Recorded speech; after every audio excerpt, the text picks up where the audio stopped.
Good morning. Today I am here to give the hopeful message that each Friday we have been giving for the parish and for the people, those who are willing to see us.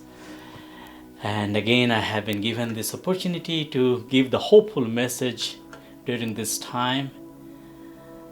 And today is the feast day which I just celebrated the Mass of St. Ignatius of Loyola.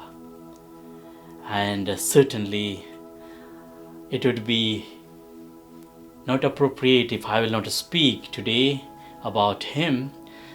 I went to St. Ignatius High School from 6th grade onwards, and I cannot remain without mentioning about this feast day of St. Ignatius of Loyola. He is a beautiful person. He is a saint who has inspired so many people. And I am here at St. Gerard Parish today only because of this saint and St. Ignatius of Loyola that I have been founded on. So many years of teachers, of Jesuit priest and Jesuit community was able to teach me from 6th grade till I became priest.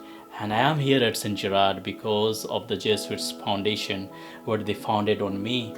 So I want to speak about him today as the saint who is the gem for the world. And today we know Pope Francis. Pope Francis is a Jesuit priest. And yes, the dreams of St. Ignatius of Loyola is being fulfilled in St. Francis.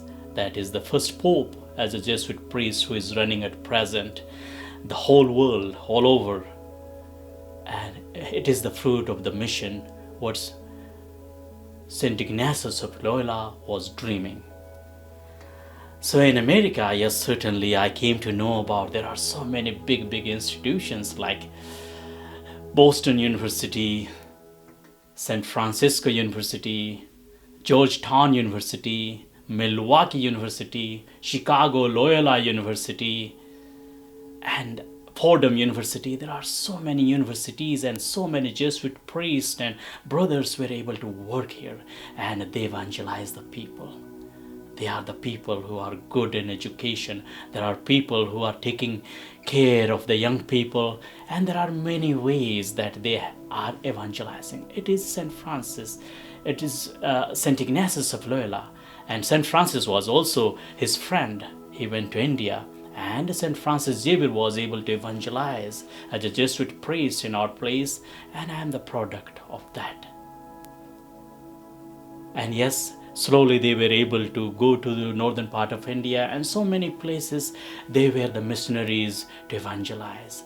So this is the message of hope that yes, God works in mysterious way and nothing can separate us from the love of God. This Sunday we will hear about that St. Paul is talking us that nothing can separate us from the love of God.